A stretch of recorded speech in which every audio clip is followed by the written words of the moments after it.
Hello, everybody. Welcome back. A Most Fearful Sacrifice by Flying Pig Games, designed by Herman Luttman. We are going through a brief overview of the VASA module for those I'm going to have take a look at it.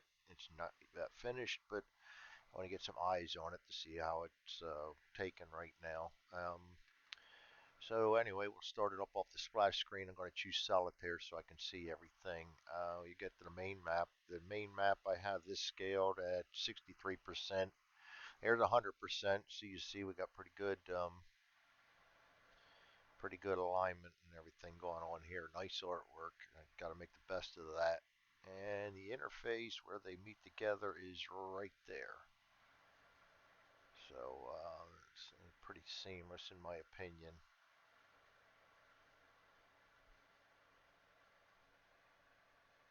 I went through and carefully lined up all the lines. Some of the numbers look a little hunky, but everything else matches up. So I'll go with what we got right there. Anyway, that's getting anal. I added an extra big border around the sides here so you can put counters for your reinforcements. The turn track, I am going to add the turn track for the player aids. I have not done it yet, but like I said, I wanted to get this looked at right now. So we'll go with 63% where it starts out at, which is probably the best. So you can get a pretty good overview of what you're doing, and you can zoom in when you need to. Pieces. I don't have a lot of pieces that aren't already on the game board. I try to keep them minimal because they're a pain in the butt. We have victory points and everything, which is standard. These, once they're placed, are only selectable if you hold the shift key, and then they're selectable. And you can replace it with the counterpart or delete it. That goes either way. Same with the Confederates. Turn markers, which I'll probably get rid of once I put the turn tracker in, and your cemetery hill and Pickett's charge artillery counters. I didn't want them cluttering up my command cards. So we just put them over there for that scenario. I'll do a pre-defined setup for all that. So you probably won't even need them, but I gotta have it there in case. Dice. I have the Kickstarter dice loaded in here, so you can put that wherever you please. They have the Union and the Confederate, and it'll put the colors and everything up here as to what's rolled, and you get a nice visual on it also. Graveyard. I added a graveyard. I'll show you that in action later. Union. You got the Union hand and the command displays here. Union hand, where all your cards are placed. To go to this step by step. Your event cards. I kept them face down in this deck. You can select an individual ones to choose the two you want. If you're not sure what you want, pull them out, look at them, um, and put them back in the events or if you don't want them. I did that for a reason. So when you draw your random cards, you draw random cards. So I'm hoping that you know what you're looking for and can pull it out right away. So when you're doing this, you want to go through and say, I want good ground, pull good ground down. You can even make sure that it's the one you want if you want, and then send it to the card draw deck. And as you see, I have on these cards the place good ground marker and everything. So that marker, any marker called for you by these cards should spawn out if you want it to. You just click right here and it'll spawn out. Then get rid of it when you don't need it. This, once you got the card you want, you send it to card draw deck. So you got two of them that you're allowed to do. Yeah, let's get hot head rebs. We want it to attack us. So we'll pull that one down, make sure it's the one we want, and we're going to also send that to the card draw deck. As you see, that doesn't get a counter, so there's no menu on there. We'll just send that to the card draw deck. And then say we had to draw four multiples, so we're just going to do this. This is where it gets a little funky for some, I mean, not for some reasons. I got a grid set up here. It wants to do this. As long as you don't select anywhere on here and just go straight to card draw deck, they will send out all the ones, even if they overlap onto Hancock over there. Not a huge deal. That gets your random cards done. Then you're able to pull, say we got Reynolds and Buford. We're going to send both of those to the card draw deck. And we're going to say we got a replacement general too. We're going to send that to the card draw deck. And Hancock, we're going to send him to do the. Actually, I don't have that on there. I got to do that. Well, I'm going to put it over there because I know the rest of it works. We'll put him in there by hand, and I will put a send to. So as you see, we've got them in here. We'll add the fog of war. Say we got one frictional war. We'll put that in there, and we'll go to the Confederate hand. Same thing. I'm just going to draw two. Say we chose these two, and they're going to go to the command draw deck, and then we're going to draw the four multiples. And let's put Jackson out there. Maybe he's there. Lee, we'll put him in the card draw deck. We'll put one replacement in the card draw deck. And these don't go in there because they go in the command card. So you go to the command card, and once you're done drawing all your cards, as you see, they'll be nice and shuffled up for you here. And the other thing is, and that's I'm not a good orator, so I tend to forget things. When you're drawing, say you're the Union player and you're drawing, rather than drawing it straight over to here, I would recommend, if you're playing face to face, to draw the card, not there yet, draw the card to your player hand to keep it face down. So as you see up here, um, your opponent can't spy in on what's going on. It won't show it up here, but it will show it here. And if your opponent has a card draw open, he's going to see it. If you draw that card straight to your hand, he never gets a chance to see it. Then you can flip it over. Okay, now you say it's Confederate. I got to give it to the Confederate. You put it on the board for the Confederate to grab. All right, and I want to put, for all the cards, I think I want to put a I forget what they call it, a flash or whatever you call it on there to draw the attention of the player to it. So when you're done drawing all your cards, actually make sure you discard them all off everything should be in the discard pile. You've drawn them all. Everybody's done. Going to hit the return cards, and that's going to put everything back where it belongs. And then you'll have to sort it all out again the next turn. And the replacement generals, I have them going back to here for the sole reason that once they get wounded or killed, they end up back in there. You don't want them to have to keep digging them out of here all the time. So that's why I did that. That is it for the cards. As you see, you have your core cards, division cards. Division cards you can send to um, priority 1 or 2 on their sheet. They'll automatically go to the correct sheet, priority 1 or 2. And they also have fatigued and bivouac on here so that you can see what status they're in. And if you do that off the board, so if they're on their command card, that would show up down on the card like this. And once it's on the board, then you'll have it there and can remember who's where and what's what. All right, so we're going to return that one to the deck. And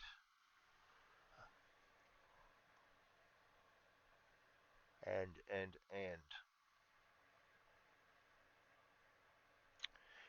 core cards, command cards. This is where I put most of the counters, and I think it makes it better for you to visually see the units that belong to that, because you can't use this anyway until you have the division priority cards. So it's best. I figured it would be nice to stick the counters here, so you don't have to sort through a counters window and pull out each individual one and look on the sheet and see where it is. That's a pain in the ass sometimes. So I just went ahead and did it this way. So when you activate a say we're gonna have the Reynolds First Corps in here. We're gonna just have the first division in there, and maybe we got Wainwright out too. So we pull them in there. Then you can send um, the division card over here to the card. The other good thing on here is division general casualty. I have a global command up here to enter to put the card in or the chit in over top the general's face. So if he is a casualty, you can see that, and if he becomes unwounded or heals, just hit it again and he'll be right back. That way you don't need that counter either. That shows up on each one of these command displays. Um, Artillery, as you see, they all get marked moved. If you like the movement trail, you can turn the movement trail on, and that'll go off when the mark moved is removed. I personally don't use it, but there are times I do. They rotate, so you can move them facing the proper way you're moving. I don't think it's necessary, but I put it in there in case. You have status. Full strength, battle worn, are probably the two you'll use the most. Then shaken, and actually shaken will be used the most. And then I have the all shaken in case you have the stacked. Crushed, we'll send that unit to the crushed. Um, Status broken is going to send them to the broken box, and they will all stack up in here. And the other status is, and I actually want to hide that when it's not in the crushed box, is the unit eliminated, because that will only show up if they're crushed. So, and that, if you hit the unit eliminated, it's going to show up here, and they will. And that, the Control M didn't work on that one. I know what the difference is on there. It's showing up when they don't have a moved on them.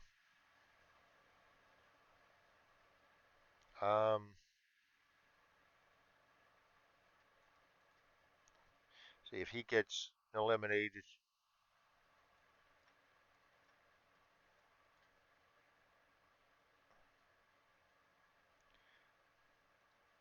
He'll go there.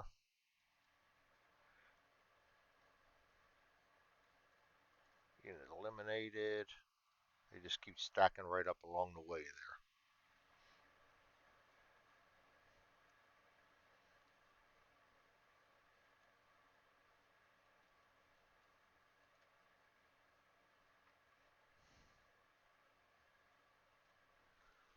All right, so we've got all them eliminated. That kind of helps you keep track of everything there.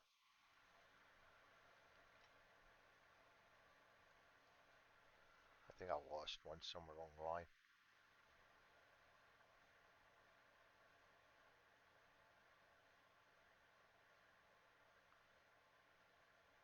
Huh, I don't know.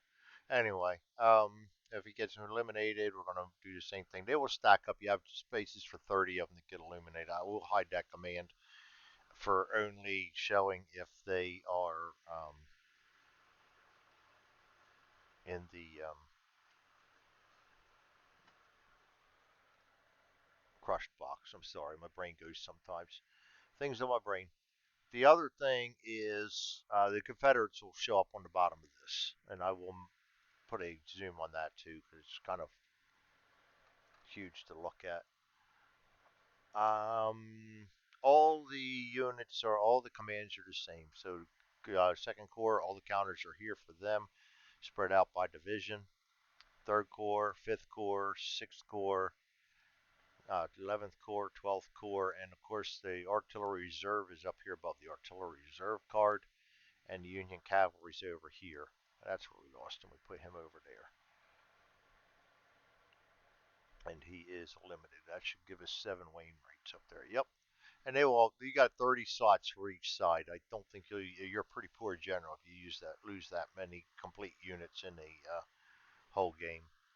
So if I were to go ahead and lose these guys too, they'll all go up there. You can do multiples at a time. Yeah, see, that's I've got to fix that so the moved only only flips if it's already marked as moved.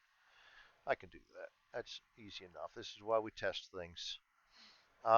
Confederate. Got the Confederate hand. Same thing goes with them. I think we already went through that pretty well. Cards that you put on hold will come down here. I'll just remember to discard them back into the event cards before you pull out your next ones. Confederate command displays are the same. You have all the Confederate corps. All their counters are in here. with the appropriate counters, and their group boxes and crush boxes and everything are here. Actually, I never even tested that, so let's go make sure that I have them working properly while I'm doing this. If he was crushed, and if he is broken, yeah, they work fine. And then we're just going to go ahead and say if they are eliminated, and you can see they show up here on the Confederate side of it, so you can keep track of completely wiped out units. That's it for those. The card draw we went over. Your card, fog of war card there. Your two friction of war cards are here to add to the hand. Um, Charts, and I'm going to add a turn chart yet. Sequence of play. I have this down at 63% default too. It's pretty readable there. You don't have problems with the small print on the Vassal module. You can actually go up there to 100% right here. So if you got the space to do it, it's there. I do have the arrow in here so you can keep track of where you're at. Combat results table. This is something I'm really proud of. You got a slider here for the column switches, so you don't have to keep trying to follow your die roll over to the individual result.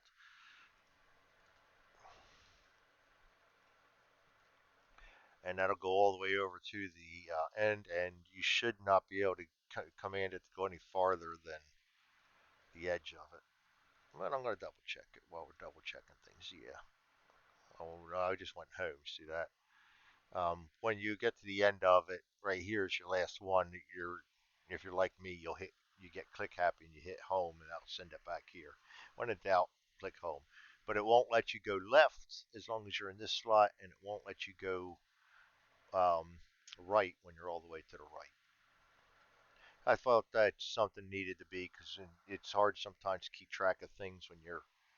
Oh, see right here, you don't have anything to base on. Now you got to go back over the side here, try and draw it through. I did the same thing in combat too, and it worked out well. So um, I'm not going to put any charts in here that aren't already on Board Game Geek. So you see, this is the last one. It doesn't give you the option to go to the left anymore. You just home it back to one. That's all your firing combats. These I only made available because they're already available as blow ups on Board Game Geek. Same with the terrain card. That also goes up to, well, you can go up to 160 if you have real bad eyes. Some of us are getting there, but 63 or 75 should be fine. Uh, Keep it reasonable, but it's there if you need it. And that's all the charts I have in there. I will put a turn chart in there. I think I'm gonna put the turn chart in its own separate little window so you can drag that around the board um, and keep that out all the time. I put notes in here um, so you can keep track of things. Nice to have a little notepad, even though most notes are never needed. Screenshot LOS.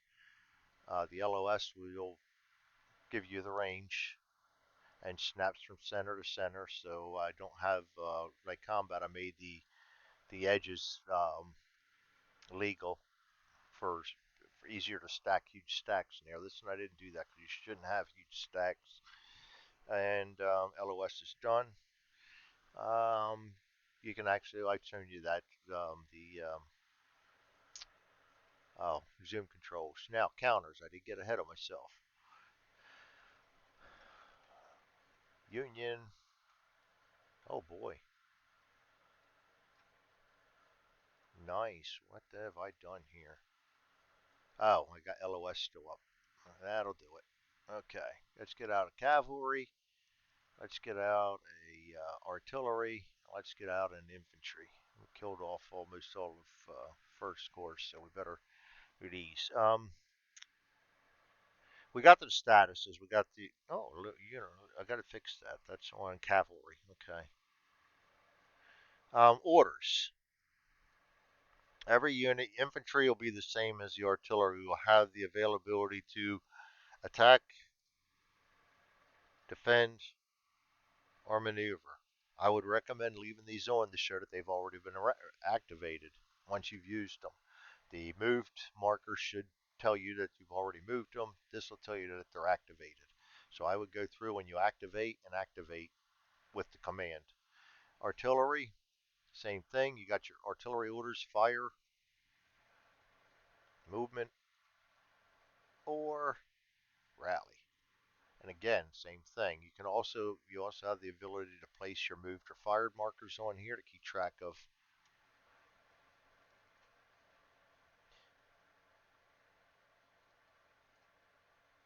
Control Shift L. Yeah, see that? Now I know why I did that. That'll get rid of your orders if you don't watch it. So you got to be careful with that. You're not going to want it. That's going to basically show the same thing as the moved marker. Just with the artillery, it's more important to have that counter. So I would leave those up to the end of the turn, and then that brings up the remove all activation orders, and then remove all move orders, and that'll clear your game up at the end of the turn. The other thing is Union Infantry and the Union Infantry only under status. Um, will have the hasty works, or actually that goes for both the Union and the Confederate infantry. And then you can build a breastworks. And the breastworks I have non-selectable and non-moving because they will stay in that hex for duration. So don't try to move them. You're not even going to be able to select them and move them. They will show when you mouse over. So I recommend when you're playing, just kind of mouse over your pieces to make sure there's nothing underneath them. So in this case, you can see that there's a breastworks under there. The other thing is Union. They have the ability to skirmish. So the Confederates do not have that ability, but they have the breastworks and everything. I think that is it for the counters. I may put ranges in here. That's not hard to do. It's one of those things I'm working on, but I'd like to get this out there and see what people think of it first.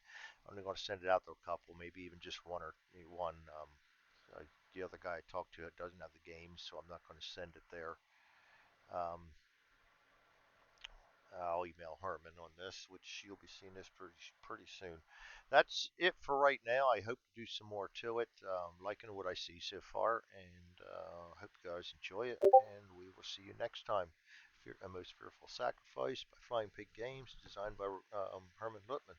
Have a great day.